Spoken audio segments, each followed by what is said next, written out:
Hey, did you know that atheists don't exist? Oh my God, where did I go? Oh no, I'm just kidding. We have fun here.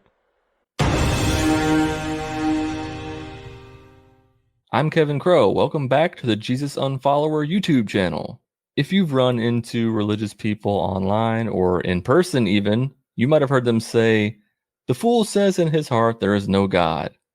Well, sometimes they take it a step further. Instead of just calling you a fool, they will say that atheists don't exist at all. And they will cite Paul's letter to the Romans, chapter 1, starting with verse 18. Let's look at it. The wrath of God is being revealed from heaven against all the godlessness and wickedness of people who suppress the truth by their wickedness, since what may be known about God is plain to them because God has made it plain to them. For since the creation of the world, God's invisible qualities, his eternal power and divine nature, have been clearly seen, being understood from what has been made, so that people are without excuse. For although they knew God, they neither glorified him as God nor gave thanks to him. But their thinking became futile, and their foolish hearts were darkened. Although they claimed to be wise, they became fools and exchanged the glory of the immortal God for images made to look like a mortal human, being birds and animals and reptiles. Now, what we're going to do is watch a video by YouTube creator Jesus is Your Savior, with your spelled UR. Cute. The name of this video is fittingly Atheists Do Not Exist. Let's hear what he has to say. Welcome back to Without Excuse, where we answer the skeptic's questions one question at a time. Today we're going to deal with a question not so much asked by a skeptic, but a question asked to a skeptic. The question is, why do atheists get so upset about a God they don't even believe in? Let's be honest. This new brand of atheism, with Richard Dawkins and company at the helm, is not just content to simply not believe in God, but is hell-bent, no pun intended, to destroy faith in God and the Bible at all costs. I'm going to call bullshit right off the bat. I hate that line. Why do atheists get so upset about a God they don't even believe in? Don't they understand that while we might not think that God exists, religion does exist? We know that religion exists, and we know that harmful things are done in the name of religion. I don't understand how they can't see that. Why such a vehement hatred? Why such a violent and strong opposition? Well, we'll look at some thoughts that today from the Holy Scriptures and see if we can't shed light on this Do your worst. subject. Because let's be real, atheists aren't so opposed to the other things that are supernatural. How come? How come? Oh, God, not this argument. Why aren't atheists opposed to leprechauns? Unicorns? Well, here's the thing. When people start killing in the name of leprechauns and unicorns, then I'll have a problem with it. When people start saying, let's put leprechauns back in our schools, then I'll have a problem with it. Let's put up the unicorn commandments need to be in my school for my child. Then I'll have a problem with it. It's really not a hard concept to grasp. They call atheists the angry ones, but they are so mad when atheists speak out about their religion. Let's continue this video. How come atheists aren't going around tearing down shamrocks and making fun of people who wear green on St. Patrick's Day?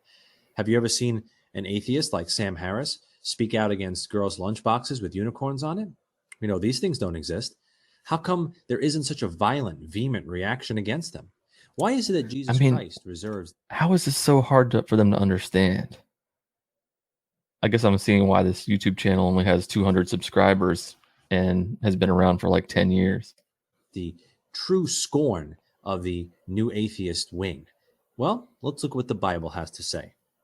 Perhaps it's because deep down, atheists know God exists. The Bible says that which may be known of God is manifest in them, for God hath showed it unto them. Oh, I'm shocked that he brings the very Bible verse that I just read into this. It doesn't take much to know that God exists. All it takes is really a brain that can work. And you could look around the world and see that God exists, whether it's... Ooh, listen to these really compelling arguments. All it takes is a brain to know that God exists. You can look around the world and see trees and birds, and that means God, obviously. These people crack me up, man. Whether it's the design of things, whether it's just the causality of things, whether it's just the simple, conditions of intelligibility that must exist for the universe to make sense, that God must provide, like logic and reason and moral judgments. I mean, to look at the world and say that God does not exist is really the height of folly. We know it. It's true. I mean, if someone came into you, if you opened up your... Where do you think this guy gets his determination of what is true? Because of what we can see, what we observe? People thought that the sun rotated around the earth because that's what it looks like. And they held that belief for a long time, but they were wrong. And so then you have people like this who talk about it's obvious if you look around that there's a creator, the causality, the intelligent design. It's obvious, the perfect design. The universe was finely tuned for us. Give me a break, man. This isn't anything except just a feeling. This guy, it's just a feeling of looking around and saying, oh yeah, there has to be a God, just because it looks like there should be one. Your door tomorrow morning and saw a car parked in your driveway, you'd wonder how it got there. It would be foolish to think that it just came from nowhere and that you'd make fun of anybody who thought that someone built it. Atheists know God exists. You and I know God exists. You're comparing a car to the universe, bro. Bertrand Russell all we want, but it doesn't negate the fact that God exists.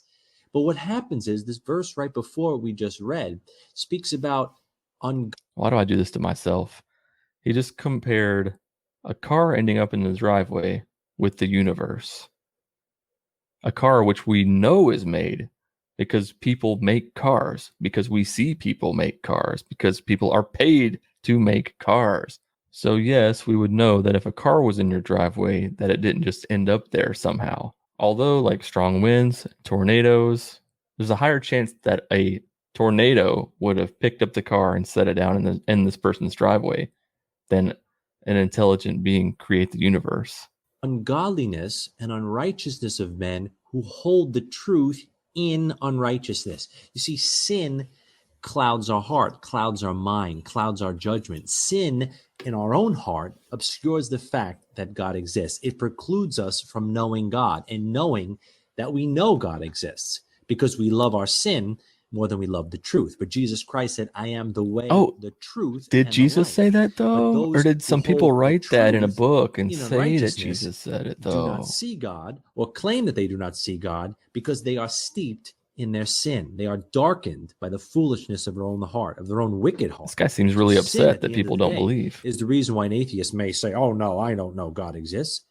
But they do. They were made to know God. But their sin has obscured that fact. Oh, that's a good atheist impression. Oh, I don't know God. He actually just sounded like himself. He just did an impression of himself.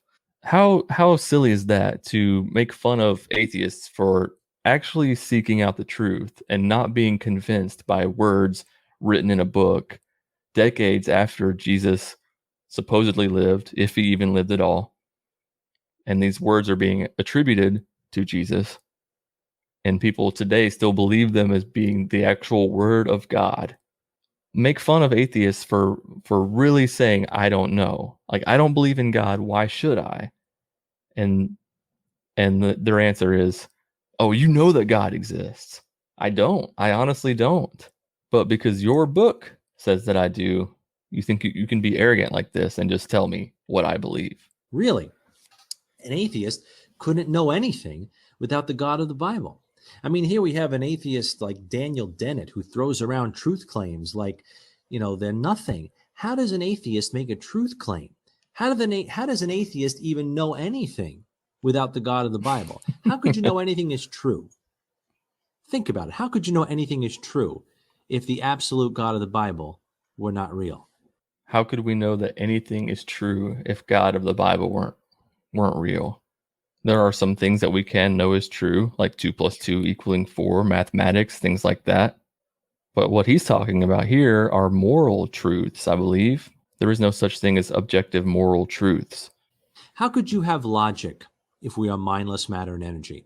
If we are chemicals that have combined by some random chance process, how can we have these universal laws of logic that transcend species of human beings, if you will? I don't believe that, but if you want to use that word, that transcend time and generation. Wait, what? How can we have these universal laws of logic that transcend species of human beings, if you will? I don't believe that, but if you want to use that word, that transcend. He doesn't believe that humans are a time and species? generation. How do we have these things, these immaterial universal laws of logic? How, if God does not exist, the God of the Bible does not exist, how do you atheists make a moral judgment? How do you condemn murder, rape, Adolf Hitler? They always go to murder and Hitler, don't they? Every time. You don't have to have an outside source telling you that murder is wrong. Do you? To me, that's kind of scary. If you wouldn't know murder is wrong without God telling you that it is. And here's the thing.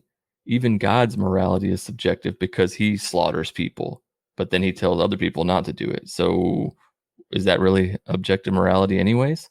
But they always go to Hitler and murder and worse things than that. What's stopping you from doing these horrible things? I'll tell you what. Empathy. I don't want those things done to me, so I'm not going to do them to somebody else. And of course, there are going to be people who do view those things as okay, and that's why we have laws.